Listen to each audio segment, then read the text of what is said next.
Hey folks, welcome back to the channel. Today we're tackling something heavy but super relevant.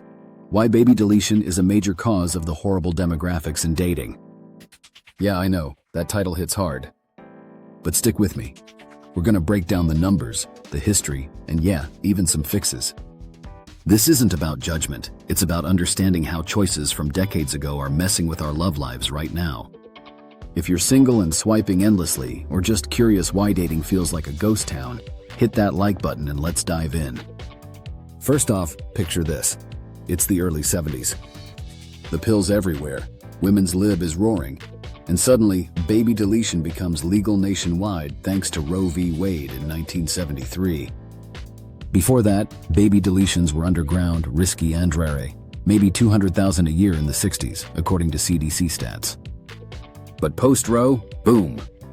Over 1.5 million procedures annually by the late 70s. That peaked at around 1.6 million in 1990, per Guttmacher Institute data. Why the surge? Access exploded. Clinics popped up, stigma faded, and economic pressures hit hard. Women entering the workforce in mass, rising costs of living, and yeah, not everyone was ready for kids. By the 80s, the rate hit 29 deletions per 1,000 women aged 15 to 44. That's not just a number, that's a generation getting reshaped. Fast forward to today and those ripples? They're crashing right into our dating pools. See, baby deletion doesn't just end a pregnancy, it shrinks the pool of potential partners. Fewer people born means fewer singles out there. And it's hitting men and women, but the imbalances? Ugh! Let's get into the facts on generations, because this is where it gets wild. Gen X, born 1965 and 1980, they caught the early wave. Estimates from demographers like those at Live Action put it at about 8.7 million potential lives lost to deletion. Compared to actual births, around 65 million in that cohort, that's roughly 12 to 15% gone. Guttmacher backs this up. Deletion rates climbed from 11 per 1,000 women in 1970 to 24 by 1980. So if you're a Gen Xer in your 50s now dating, your pool's already thinner by double digits. Fewer classmates, fewer neighbors, fewer options. It's like showing up to a party where 1 in 7 guests never made it. Gen Y millennials, born 1981 to 1996. This group's the hardest hit. We're talking 24.5 million deletions per the same analysis. Actual births? About 72 million. Crunch that. Around 25 to 30% of your generation was deleted. Yeah, over a quarter. Why so brutal? Peak deletion era, 1.6 million a year through the 90s, rates at 27 per 1,000 women. Economic recessions, dual income necessities, and cultural shifts toward delaying marriage all fueled it. If you're a millennial, think about it. That coworker who ghosted? Or the endless Tinder voids? Statistically, there are just fewer of us. A 2023 Pew study shows millennials are the loneliest generation, with 30% reporting chronic isolation, partly because our numbers are down, making connections rarer. Gen Z, born 1997 to 2012. Here's the gut punch. Up to 25%. Some analyses say 28 to 33% of your cohort was deleted. That's 16.3 million missing, against 68 million births. Sources like Cremu and Zenit.org peg it at nearly a third in some models, adjusting for who would have been born. How?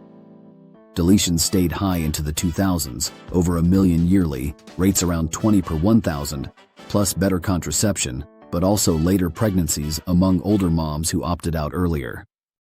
A 2023 Percuity report even says half of Gen Z pregnancies ended in deletion for under 25s. Zoomers, you're dating in a demographic drought.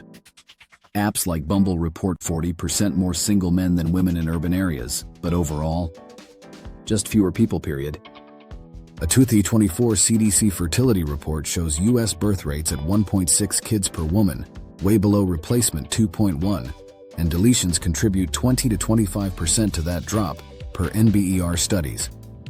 So how does this screw dating? Simple math, brutal reality. Smaller generations mean imbalanced sex ratios in pockets.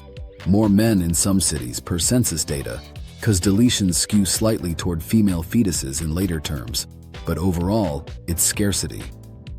A 2025 Johns Hopkins study on post-Dobbs fertility notes bans bumped births 2.3%, but long-term, we're still short millions. Dating apps? Hinge's 2024 trends show 35% of users under 30 report exhaustion from slim pickings, fewer matches, more flakes. Broader? Marriage rates down 60% since 1970 per Pew, correlating with that post-Roe birth dip. It's not just numbers, it's vibes.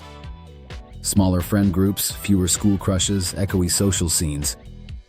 Gen Z's got 20% fewer peers than boomers had at the same age, fueling hookup culture over commitment.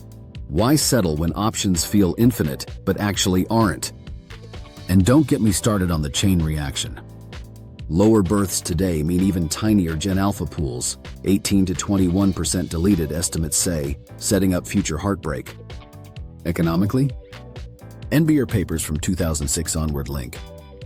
Roe's legacy to a 10-15% fertility drop, which tanks labor forces, jacks up elder care costs, and yeah, makes dating feel futile when everyone's hustling solo. What's the solution? All right, enough doom scrolling through stats. Let's talk fixes. Awareness talk about it. Normalize why numbers matter without the preach. Share the data, don't shame. Policy that actually works. Family leave that pays, 12 months, not 2 weeks. Affordable childcare capping at 7% of income, like in Sweden, where fertility's 1.8 and dating's thriving, cause folks aren't broke from babies. Tax credits, housing support, and flexible work for parents. Cultural shift, celebrate early families without shaming careers. Make having kids aspirational again, not a financial death sentence. Tech can help apps could tweak algorithms for real connections, not endless swipes. Prioritize compatibility over dopamine hits.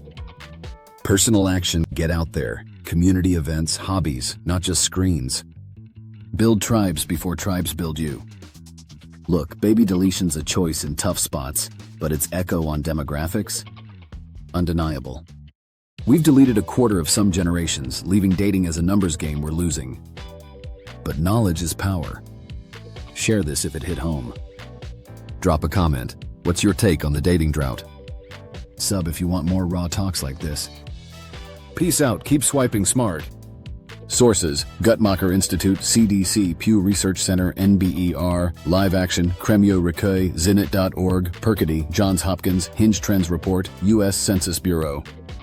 All data verifiable as of 2025.